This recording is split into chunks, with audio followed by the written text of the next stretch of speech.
Power isn't just about what you can buy, it's about what you can stop. For tech billionaire Donovan Shaw, a man who could purchase an entire airline fleet with a rounding error in his bank account, a first-class ticket was a simple convenience. But when a gate supervisor looked at his face and told him to take the back row, she wasn't just disrespecting a passenger. She was pushing a button on a machine she couldn't comprehend. What followed wasn't an argument. It was a shutdown. This is the story of how one quiet man grounded an entire airline for 48 hours, not with anger, but with a single phone call, unleashing a storm of consequences that no one, not even him, could have predicted. The air in John F. Kennedy International Airport's Terminal 4 was a familiar brand of organized chaos. It was a symphony of rolling suitcases, garbled announcements, and the low hum of thousands of intersecting journeys. For Donovan Shaw, it was just noise. He sat in the far corner of the Aerovista Airlines Summit Lounge, a space that tried desperately to exude luxury, but felt more like a well-upholstered waiting room. Donovan was a man who moved through the world like a ghost, a contradiction in the age of ostentatious wealth. At 42, he possessed a fortune so vast it was spoken of in whispers and hypotheticals in financial journals. He was the architect of Nexus Flow, a logistics and supply chain management software that had become the central nervous system for a staggering percentage of global commerce. If a package, a pallet of goods, or a piece of machinery moved from one continent to another, chances were Nexus Flow was choreographing its dance. He was in the most literal sense a man who made the world move. Yet to look at him, you'd never know. He wore no jewelry, save for a simple, unadorned titanium watch. His attire consisted of a dark grey cashmere sweater, tailored black trousers, and a pair of minimalist leather sneakers that probably cost more than the monthly salary of the lounge attendant, but were designed to be utterly inconspicuous. He was reading a physical book, its pages worn and soft. He preferred the tactile sensation of paper to the cold gleam of a screen. His flight to London Aerovista 104 was delayed, first by 30 minutes, then an hour. A mechanical issue, the airline claimed. Donovan knew better. He'd built a system that could predict these things. A quick discreet check on a custom app on his phone confirmed his suspicion crew scheduling mismanagement.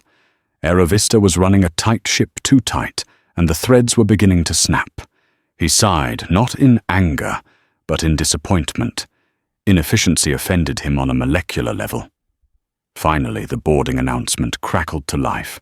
He closed his book, slipped it into his carry-on, a simple, elegant leather hold-all, and made his way to the gate. The scene there was a step down from the lounge's managed chaos into pure bedlam. A crowd of anxious passengers pressed against the stanchions. 2 gate agents were trying to manage the flow, their faces strained. The senior agent, a woman in her late 50s with a severe haircut and a name badge that read Ondine Fairchild Gate Supervisor, was speaking into her microphone with the weary authority of a battlefield commander. "Ladies and gentlemen, we are in an oversold situation on this flight," she announced, her voice tinny and sharp. "We are looking for volunteers to take a later flight in exchange for a $600 travel voucher and a hotel stay." A few grumbles, but no one moved. The London flight was a crucial artery, and everyone on it had a reason to be there. Donovan stood back, observing. He watched Ondane's face tighten, her professional veneer cracking to reveal a deep-seated frustration. She saw the passengers not as customers but as obstacles. Her eyes scanned the crowd, and for a moment they lingered on a young family, then a group of students before settling on him. He was standing quietly in the priority boarding lane, his first-class ticket held loosely in his hand. He made no demands, he wasn't complaining. He was simply waiting. Ondine's gaze narrowed. She saw a black man in a sweater. She saw none of the trappings of the typical first-class traveler. No flashy watch, no designer logo-plastered luggage, no air of arrogant entitlement. Her mind, conditioned by years of snap judgments and unconscious biases, filled in the blanks with its own flawed narrative. He probably used points or got a lucky upgrade. Boarding began with the pre-boarding passengers, and then it was time for first class. Donovan stepped forward. He handed his passport and ticket to the younger agent, a nervous-looking man named Kevin. Kevin scanned it. Beep. The light flashed green. "Enjoy your flight, sir," Kevin said, handing it back.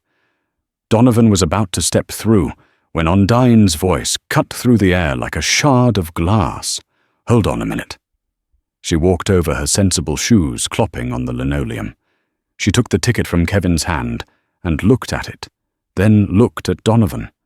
Her eyes raked over him, a quick, dismissive appraisal from his shoes to his face.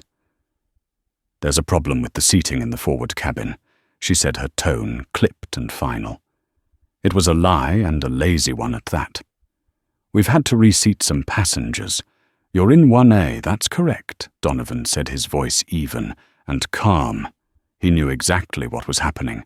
He'd felt this specific chill 1,000 times in his life, in boardrooms, on streets, in restaurants. It was the quiet assumption of his misplacement. "We don't have that seat available anymore," Ondine stated, not looking at him, but at the ticket, as if it were the source of the problem. "We can put you in the back of the aircraft. Seat 42B. Middle seat." The sheer audacity of it was breathtaking. Not just a downgrade, but a punitive one. From the best seat on the plane to the worst. It wasn't an operational necessity. It was a statement. Donovan remained still. He could feel the eyes of the other passengers on him. He could see the pity in some, the impatience in others. "No," he said.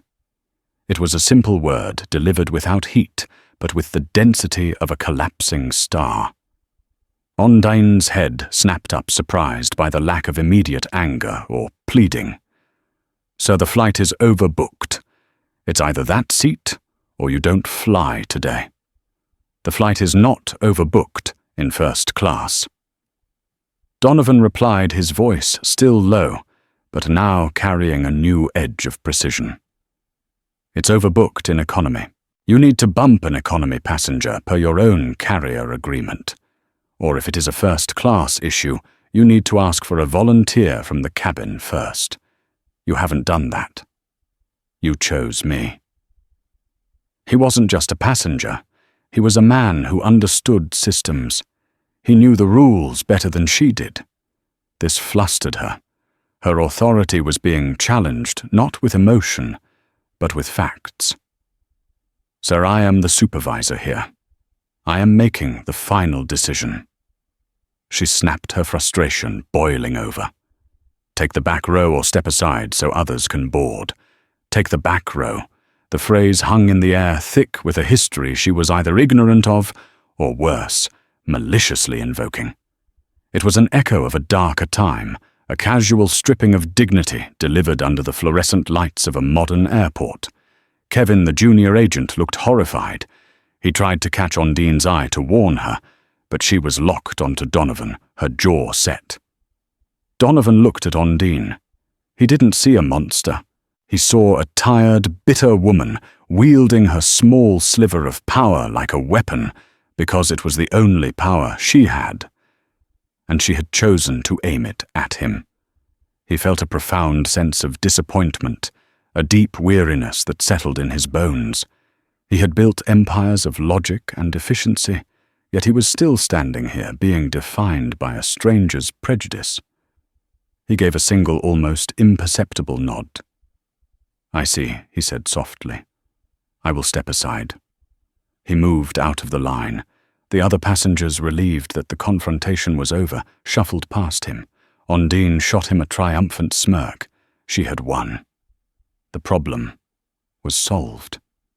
Donovan walked over to a quiet spot by the windows overlooking the tarmac. He watched as the jet bridge connected to Aerovista 104. He saw the ground crew moving the caterers finishing their work. He took out his phone. It wasn't to book another flight. He scrolled through his contacts to a name few people had access to, Genevieve Dubois, the chief operating officer of Shaw Logistics. Genevieve was a force of nature, a brilliant French-Canadian executive who ran the day-to-day operations of his empire with terrifying efficiency. She was the only person he trusted implicitly. He typed a short, simple message. There was no emotion in it, just a clear, cold directive. Genevieve, initiate Protocol 7, client Aerovista Global Holdings, full system-wide diagnostic audit, effective immediately. Duration 48 hours, confirm. He hit send. A few seconds later, his phone buzzed. A single word in reply. Confirmed. Donovan put his phone back in his pocket. He looked out the window at the Aerovista plane, its engines beginning to spool up with a low whine. A fuel truck was unhitching. Baggage containers were being loaded into the cargo hold. Cargo. He thought about that cargo. The fresh flowers from Colombia. The critical machine parts from Germany. The time-sensitive pharmaceuticals from Switzerland. All of it tracked, sorted, and routed by Nexus flow. All of it dependent on the data integrity and operational licenses his company provided. An audit wasn't a hack. It wasn't illegal. It was right there in the dense boilerplate of the multi-million-dollar contract Aerovista had signed. A system-wide diagnostic audit meant that for 48 hours, every single piece of data Aerovista tried to process through Nexus Flow's cargo module would be frozen. It would be sequestered for integrity analysis. No new manifests could be created. No tracking data could be updated. No cargo could be officially cleared for loading or unloading. He wasn't just grounding one flight. He was in effect about to seize the entire cargo operation of a global airline. He turned his back on the window and walked calmly towards the airport exit. He didn't need to be on Flight 104 anymore. He had just created a much more interesting problem to solve, and he was going to enjoy a nice dinner in Manhattan while Aerovista figured it out. The storm had broken. 1,700 miles away, in the gleaming, minimalist headquarters of Shaw Logistics in Austin, Texas, Genevieve Dubois read Donovan's message. Her perfectly manicured fingers, which had been flying across a keyboard, finalizing a merger, paused. Protocol 7. She hadn't seen that directive in years. It was a relic of the company's early, more aggressive days, a tool designed as the ultimate leverage in intractable contract disputes. It was the nuclear option, so powerful and disruptive that they had since developed a dozen more nuanced diplomatic solutions. To invoke Protocol 7 was to take a sledgehammer to a problem. It was effective, but it was messy. She trusted Donovan's judgment without question. If he had invoked it, the provocation must have been extreme. Her mind didn't waste a nanosecond on why. It immediately jumped to how. She swiveled in her ergonomic chair and initiated a secure video call with her lead systems architect, a caffeine-fueled genius named Ben Carter. Ben's face appeared on her screen, framed by a chaotic backdrop of whiteboards covered in arcane code. Genevieve. What's up? The Aerovista cargo module is lighting up my console like a Christmas tree. I know, Ben. I lit the match, she said, her voice betraying no emotion. Mr. Shaw has ordered a Protocol 7 on their account. 48-hour diagnostic hold. I need you to oversee the execution. Ensure all data is sequestered cleanly. No corruption, no loss. Just a perfect, complete freeze. And pull up the service level agreement. I want every clause, every subsection related to service suspension and audits highlighted. Ben's eyebrows shot up. Protocol 7 for real on Aerovista. Their cargo division is 98% dependent on us. This isn't a shutdown, it's a suffocation. The directive is for 48 hours, Ben. Execute it." Genevieve commanded her tone, leaving no room for discussion. "And prepare a technical statement. Use the standard template, routine system-wide integrity audit, to ensure continued data security and service excellence for our valued partner. Make it sound as boring and corporate as possible." "You got it," Ben said, a grin spreading across his face. For a systems architect, this was the equivalent of being handed the keys to a brand new race car and told to redline it. "Consider them frozen." The call ended. Genevieve stood up and walked to the floor-to-ceiling window of her office, which overlooked the sprawling operational floor below. It was the heart of Nexus Flow, a vast climate-controlled space filled with servers and a handful of elite technicians. It was a quiet room, but in that moment it was the epicenter of a tremor that was about to shake an entire airline to its foundations. The first effects were not felt in the C-suite, but in the trenches. At Aerovista's primary cargo hub at Chicago O'Hare, a grizzled shift manager named Sal swore at his computer screen. He was trying to generate the manifest for cargo flight 812, a fully loaded 777 freighter bound for Shanghai. The screen, usually responsive, was now displaying a single infuriating message: "System unavailable pending service audit." "Ref Shaw, PFN AVG." He tried again. Same message. He called his counterpart in Frankfurt. She was getting the same thing. Calls started flooding the internal IT help desk. The help desk in turn tried to contact their primary support liaison at Shaw Logistics, but they were met with a polite, firm, and utterly unhelpful automated response detailing the terms of the audit. Within 30 minutes, the ripple effect began. A cargo plane in Hong Kong, fully loaded with consumer electronics destined for the US market, could not get clearance to depart because its electronic manifest could not be validated by Nexus Flow. In Miami, pallets of perishable flowers bound for wholesalers across North America sat on the sweltering tarmac, their critical temperature-controlled journey stalled. A shipment of life-saving medical isotopes, with a half-life measured in hours, was stuck in a warehouse in Belgium. The digital bloodstream of Aerovista's most profitable division had clotted. In New York, Robert Driscoll, the CEO of Aerovista Global Holdings, was in a celebratory mood. He was hosting a dinner for a group of investment bankers, wooing them for a new round of financing. His phone, set to vibrate, had been buzzing incessantly for the past half hour. He'd ignored it, attributing it to the usual operational hiccups. But then his CFO, a perpetually worried man named George, stepped into the private dining room, his face pale. He leaned down and whispered in Driscoll's ear, "We have a catastrophic failure. It's Nexus Flow. They've shut us down." Driscoll's smile vanished. "What do you mean, shut us down?" "A server is down. Reboot it." "It's not a server." Robert George hissed, his voice trembling slightly. "They've locked our account. They're calling it an audit. Nothing is moving. The entire cargo division is blind and grounded. Globally."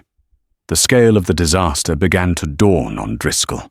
Aerovista's passenger service was its public face, but the cargo division, Aerovista Logistics, was its cash cow. It was the high-margin, reliable backbone that propped up the notoriously volatile passenger business. A 1-hour shutdown was a problem. A full-day shutdown was a crisis. A 48-hour shutdown was an extinction-level event. The lost revenue would be in the tens of millions. The contractual penalties for failed deliveries would be even more. The reputational damage would be immeasurable. Get their CEO on the phone. Now Driscoll snarled, pushing his chair back so forcefully it nearly tipped over. He excused himself from the dinner, his face a mask of controlled fury. He retreated to a quiet alcove, his team already patching him into a conference call with his senior VPs. The news was uniformly apocalyptic. Our entire international freight schedule is collapsing. The VP of Operations said, his voice strained. We have planes on the ground in 24 countries. We can't load, we can't unload, we can't track anything. The legal liabilities are already piling up, the head of the legal department chimed in. We're about to be in breach of contract with hundreds of clients. The penalties for the medical shipment alone could be 7 figures. Why? Driscoll roared into the phone. Why would they do this? Our account is paid in full. We have a 10-year contract. Did someone at Shaw Logistics go insane? There was a moment of silence before a junior analyst from the IT department spoke up, his voice hesitant. Sir, we might have something. The reference code on the shutdown notification. Shaw P7AV Guaksh. We think the Shaw refers to the company's founder, Donovan Shaw. Of course it does, you idiot. Get to the point, Driscoll barked. Yes, sir. Well, we cross-referenced our passenger manifests for the day. Donovan Shaw was booked on Flight 104 from JFK to London this evening. First class. Seat 1A. Driscoll felt a cold dread creep up his spine. Was booked? Did he fly? No, sir. The analyst said, his voice barely a whisper. His booking was cancelled at the gate. There was a comment added to the file by the gate supervisor. It says, Passenger denied boarding, refused alternate seating. The pieces clicked into place with the sickening finality of a coffin lid closing. The global multi-million-dollar catastrophe that was currently eviscerating his company wasn't because of a contract dispute or a technical failure. It was because a gate agent had picked a fight with the wrong passenger. Get me the name of that supervisor, Driscoll said, his voice dangerously quiet. Ondine Fairchild, sir. Find her. And get me a direct line to Donovan Shaw. I don't care if you have to call the White House. Find him. Driscoll ended the call and leaned against the cold marble wall of the restaurant. He had built his career on ruthless efficiency and cost-cutting. He'd pushed his staff to their limits, fostered a culture where customers were often seen as inconveniences in the grand logistical machine. Now that machine was grinding to a halt, sabotaged by the very culture he had created. Meanwhile, Donovan Shaw was seated at a corner table at per se Thomas Keller's Temple of Haute Cuisine overlooking Central Park. He had his phone turned off. He was savoring a dish of oysters and pearls, a sabayon of pearl tapioca, with Island Creek oysters and white sturgeon caviar. He was in no hurry. He knew they would be trying to find him. He knew the panic that would be rippling through their corporate headquarters. For 20 years he had built a system of perfect logical order. For one afternoon, he was going to embrace the simple, satisfying purity of chaos. The first bill for their disrespect was now being calculated, minute by agonizing minute, on a global scale. And he hadn't even finished his first course. The first 12 hours of the shutdown were a slow-motion demolition of Aerovista's reputation. The story at first was a technical one. Trade publications like Freightwaves and Air Cargo News began reporting on a major system outage affecting one of the world's largest air freight carriers. The cause was unknown, but the effects were starkly visible. Photos began circulating online of Aerovista cargo planes sitting inert on tarmacs from Singapore to São Paulo. Silent metal whales beached on a sea of concrete. By the 24-hour mark, the crisis had metastasized. The financial markets had opened, and Aerovista Global Holdings AVGH stock was in freefall. Analysts, spooked by the operational paralysis and the ominous silence from both Aerovista and Shaw Logistics, were downgrading the stock from buy to sell with alarming speed. Robert Driscoll watched horrified as hundreds of millions of dollars in market capitalization evaporated in a matter of hours.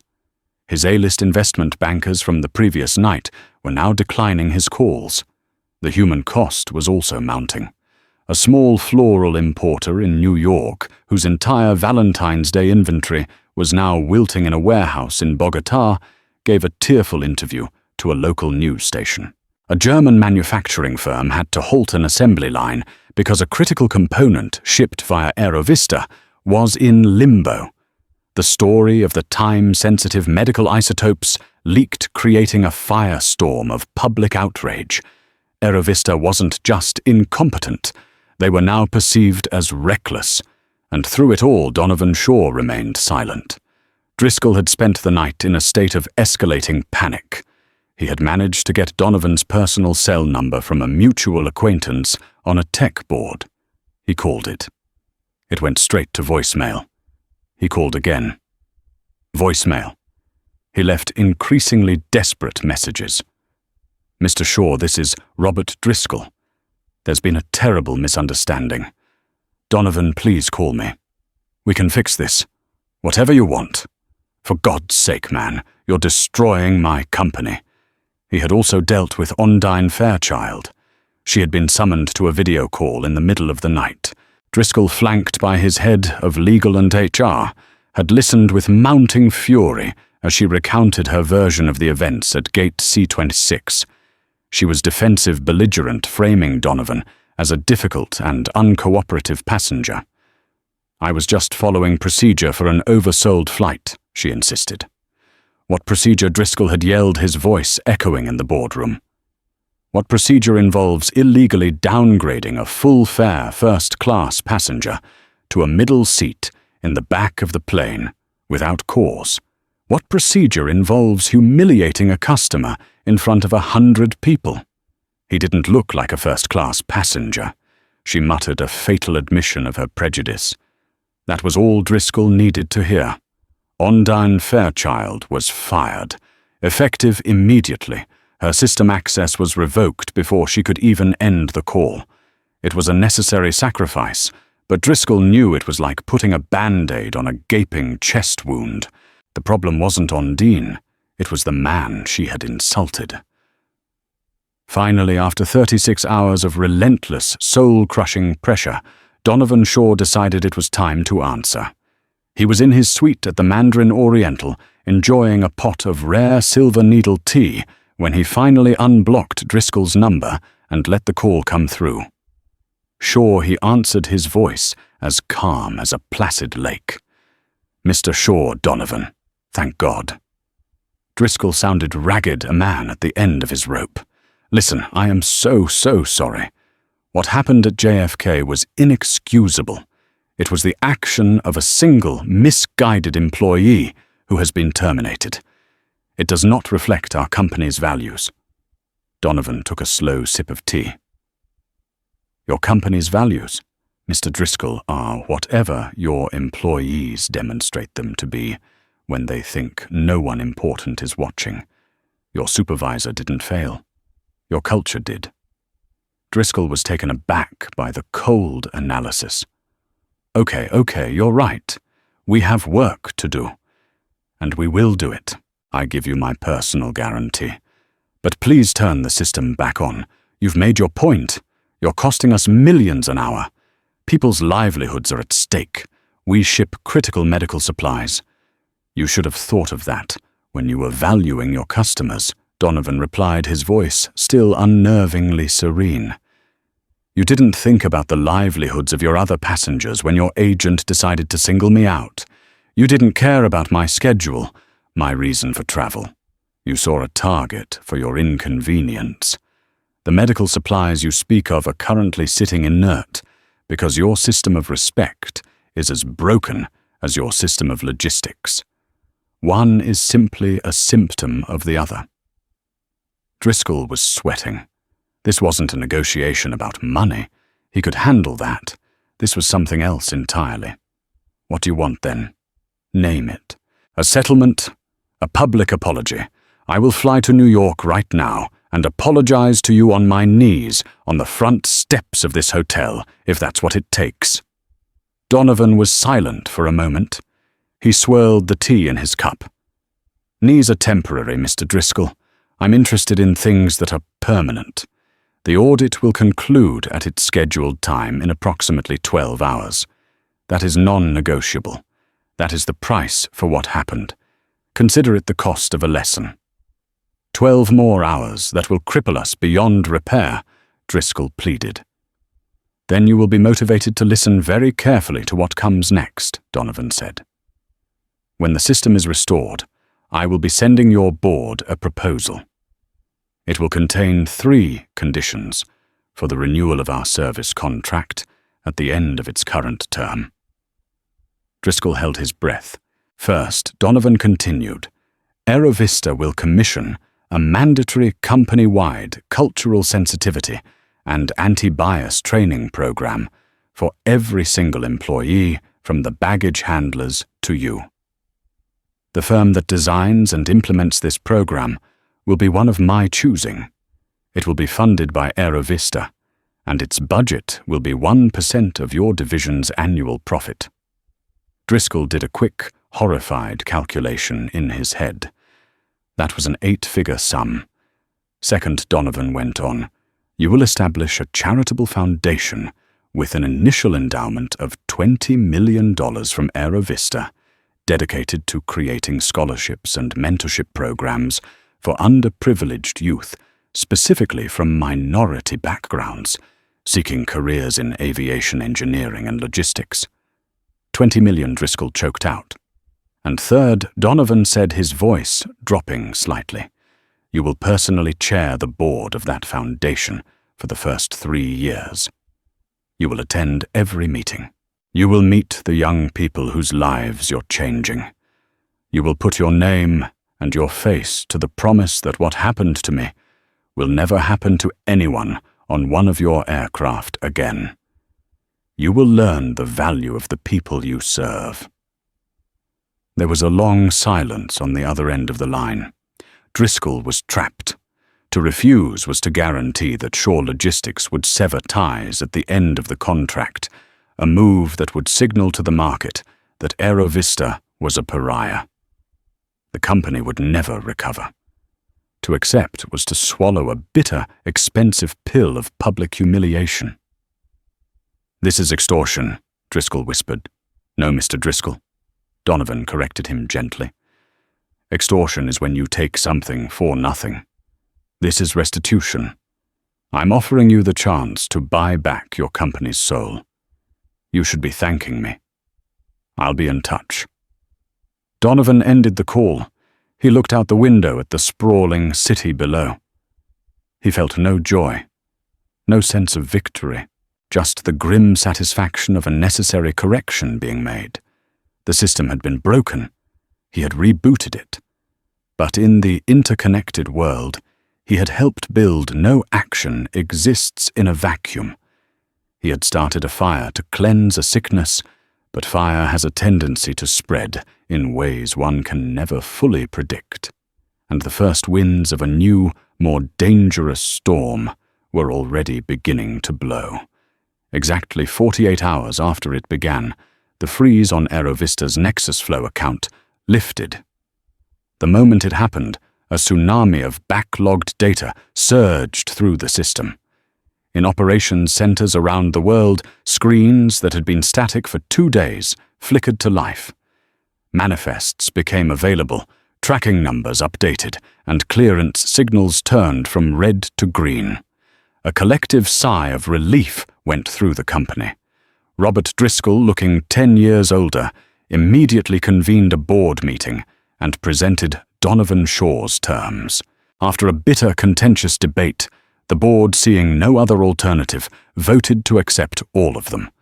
A press release was drafted, a masterpiece of corporate doublespeak that announced a bold new partnership with Shaw Logistics and a groundbreaking corporate social responsibility initiative, while vaguely alluding to a recent customer service incident that highlighted opportunities for growth. Donovan, for his part, had won. He had forced a massive, indifferent corporation to its knees and dictated terms that went far beyond simple revenge. He had leveraged his power to create something positive to force systemic change. He had, he believed, balanced the scales. He was wrong. The world was no longer a place where billionaires could have private wars, even for the noblest of reasons.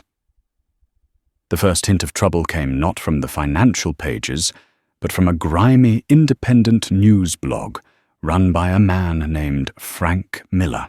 Miller was a former investigative journalist from a major paper who had been pushed out for his abrasive style and his tendency to see conspiracies everywhere. He now ran a populist anti-establishment website called The People's Ledger. Miller had been digging into the Aerovista outage. He wasn't buying the technical glitch story. He had sources disgruntled former employees, people in the logistics industry. He connected the dots between the shutdown and the mysterious passenger who was denied boarding.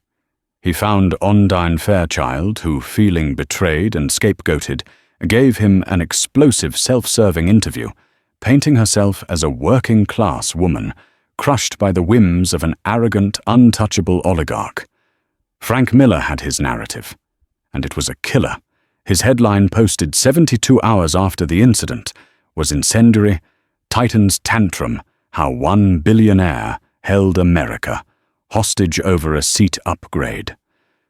The story was a masterclass in manipulative journalism. It barely mentioned race. Instead, it framed Donovan Shaw not as a victim of prejudice, but as a villain of class warfare. It detailed with righteous fury the real-world consequences of the shutdown.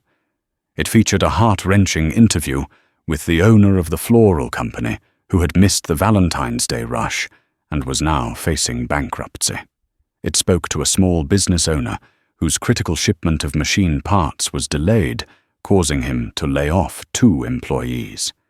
It highlighted the delayed medical isotopes, framing Donovan as a man who would risk lives over a bruised ego.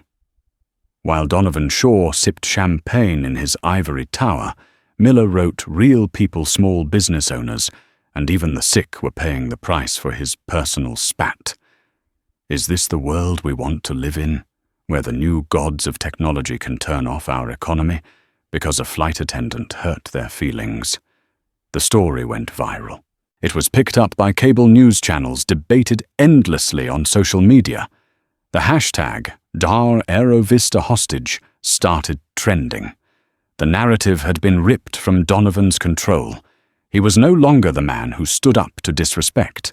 He was the powerful brute who used a hammer to kill a fly and didn't care who got caught in the blast.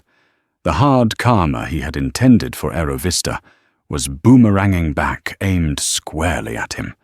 The backlash was swift and brutal. Protesters organized online by groups that fed on anti-corporate sentiment gathered outside the Shaw Logistics headquarters in Austin. They carried signs, "Nexus Flow," "Nexus of Power," "My shipment is not your weapon." Donovan's own board, which had been silent during his war with Aerovista, was now in open revolt. A hedge fund manager who held a significant stake in Shaw Logistics demanded an emergency meeting. "What were you thinking?" Donovan, the board member, a slick man named Lawrence, demanded over a tense video conference. "You exposed this company to unimaginable liability. We're getting sued not just by Aerovista for service disruption, but by a dozen other companies who claim they were harmed. You've weaponized our core product. You've shown the world that Nexus Flow isn't a neutral platform. It's your personal thunderbolt to command. Governments are going to start asking questions about whether a single private entity should have this much control over critical infrastructure. You haven't just damaged our reputation. You may have fundamentally endangered our business model." Even Genevieve Dubois, his most loyal lieutenant, looked worried. "The blowback is more severe than I anticipated, Donovan," she admitted in a private call. "The narrative is that we are bullies, that you are a petulant child with too much power." The cruelest irony was that Robert Driscoll and Aerovista were now starting to look like victims. Their stock began to recover slightly as they leaned into the new narrative. They were the company that had been held hostage, the ones trying to serve their customers in the face of a tech mogul's wrath.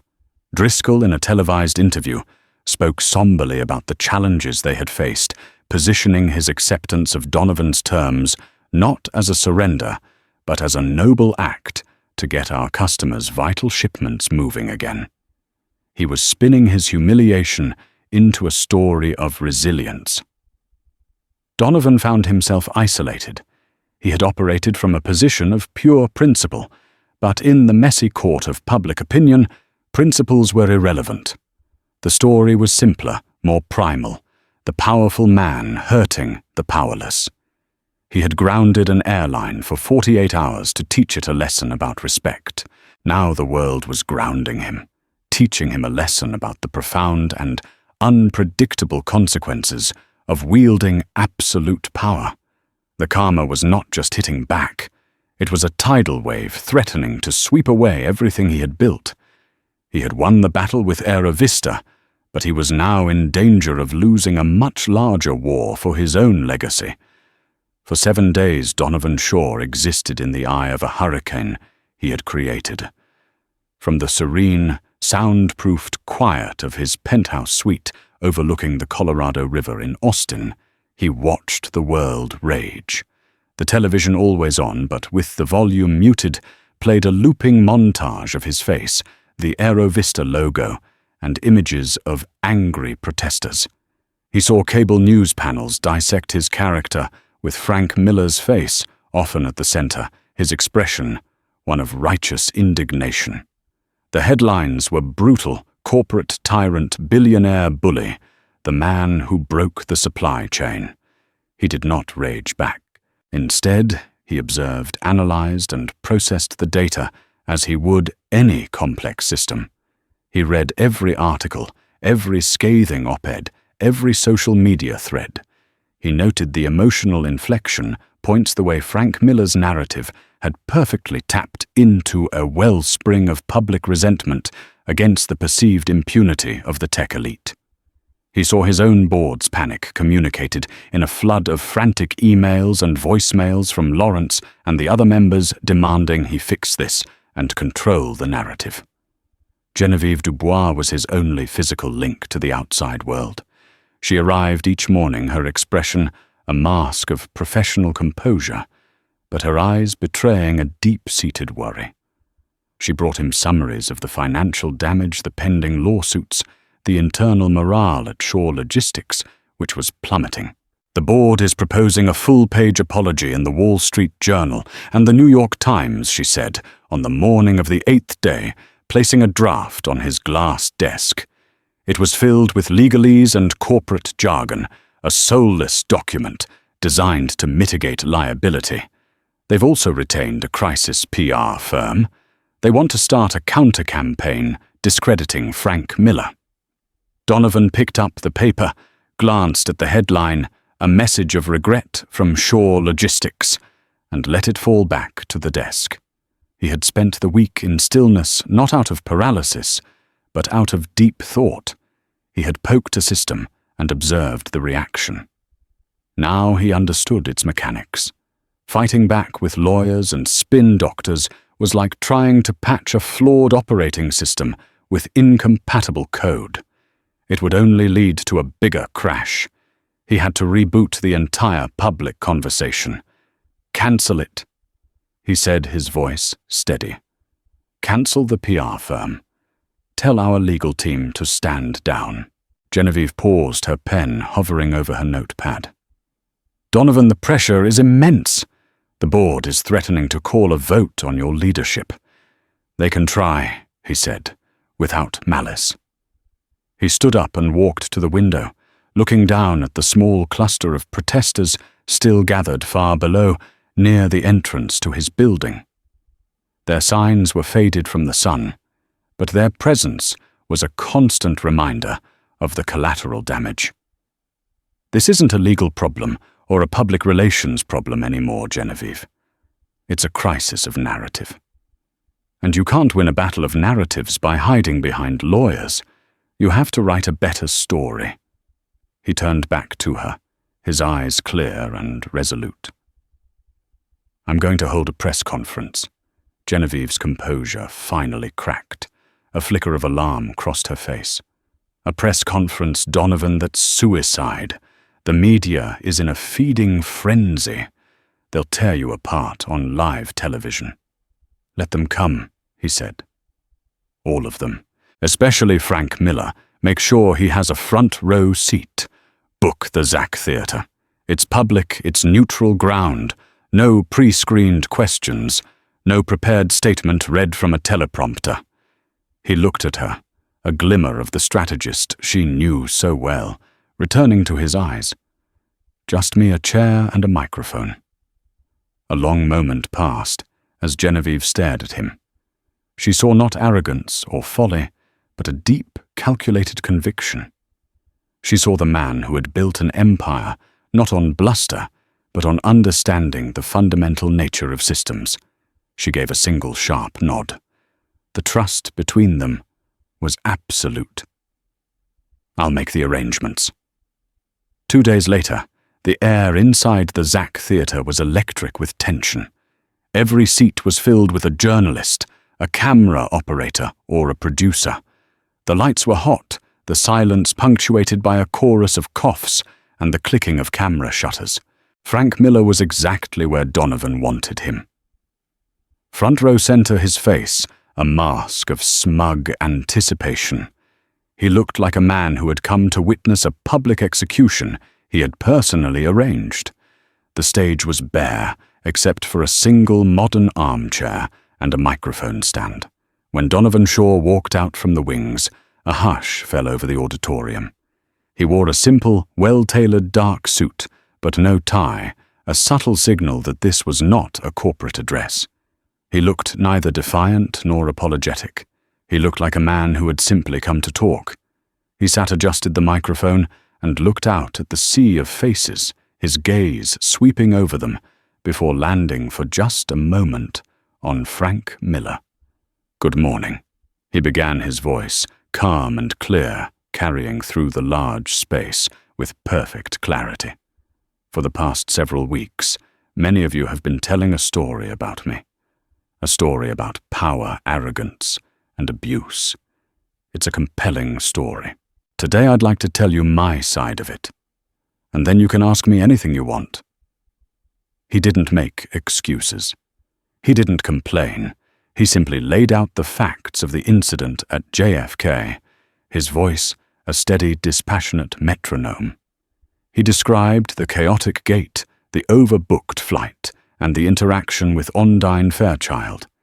He repeated her words, letting them hang in the air. "Take the back row."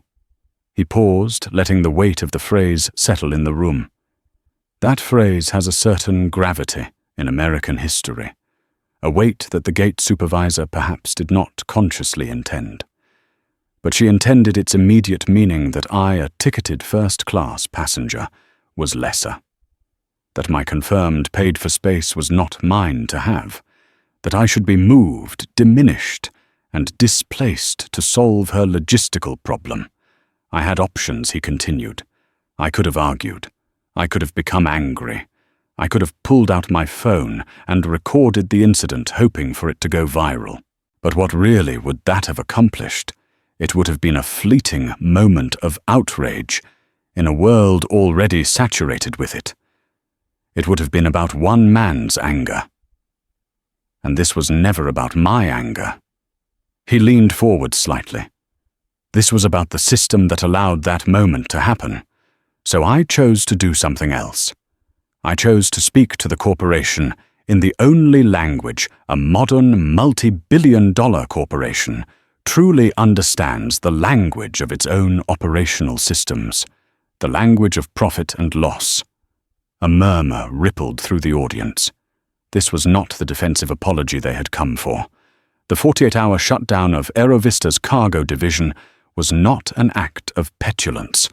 Donovan stated, his voice hardening with conviction. It was a lesson. It was a translation of an abstract concept disrespect into a quantifiable balance sheet reality. I wanted the CEO, Mr. Driscoll, his board, his shareholders, to look at a number in a quarterly report and understand in a way they could not ignore that there is a tangible cost to the culture they have created.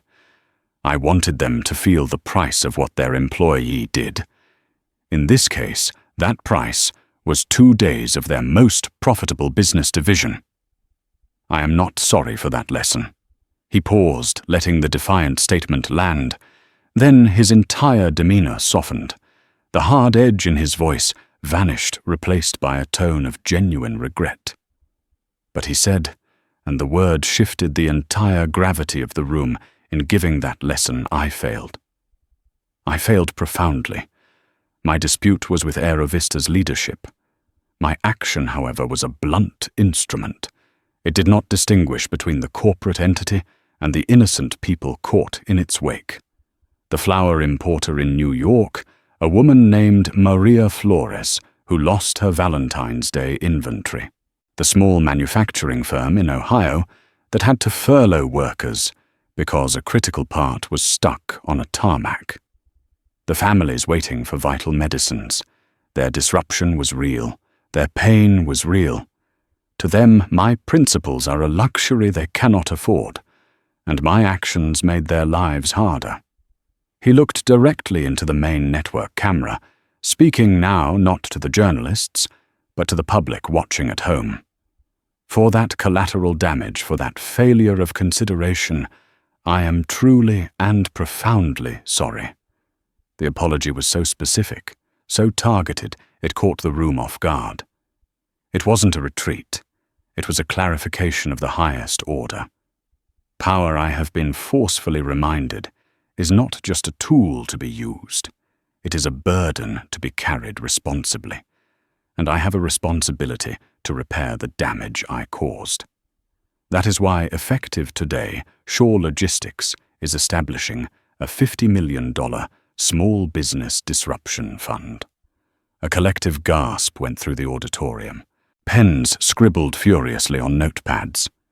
Any business or individual that can demonstrate a verifiable loss due to the Aerovista shutdown will be compensated in full with an additional percentage for the disruption caused.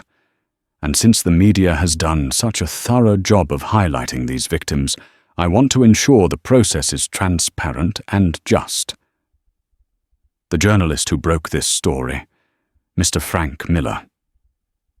Donovan turned his gaze back to the front row.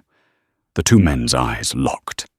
I invite him and his publication to be part of a 3-person independent oversight committee to help allocate these funds fairly, to ensure that the people whose stories he told are the people we help first. Frank Miller was frozen, his smug expression replaced by one of utter shock. He had been brilliantly publicly and irrevocably co-opted. To refuse would be to admit his crusade was merely for clicks. To accept was to become a partner with the very man he had sought to destroy. He was trapped by his own narrative. As for Aerovista, Donovan concluded, his voice firm again. My conditions remain. The anti-bias training, the educational foundation, those are the long-term repairs for the systemic flaw that started all of this.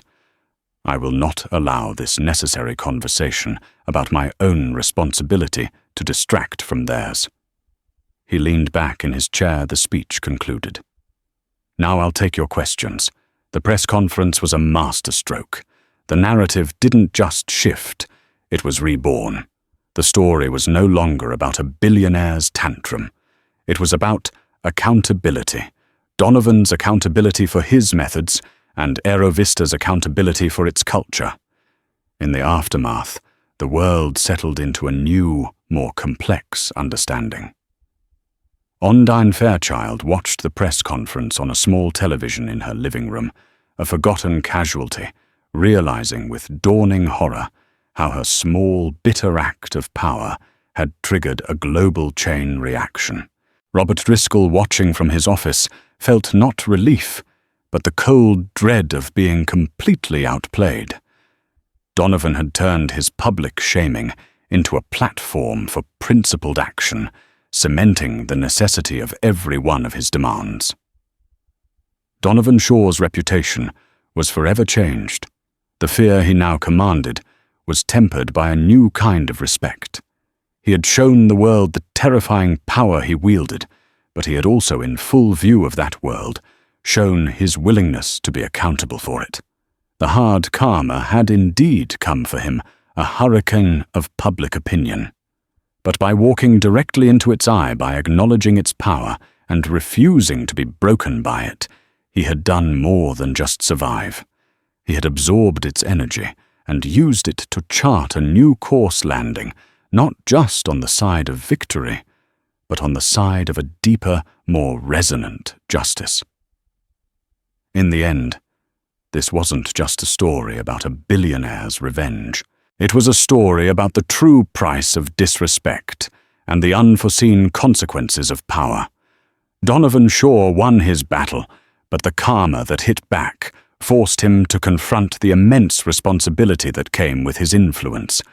He learned that changing a system is messy, and that true strength isn't just in wielding power, but in having the wisdom and humility to clean up the damage it can cause.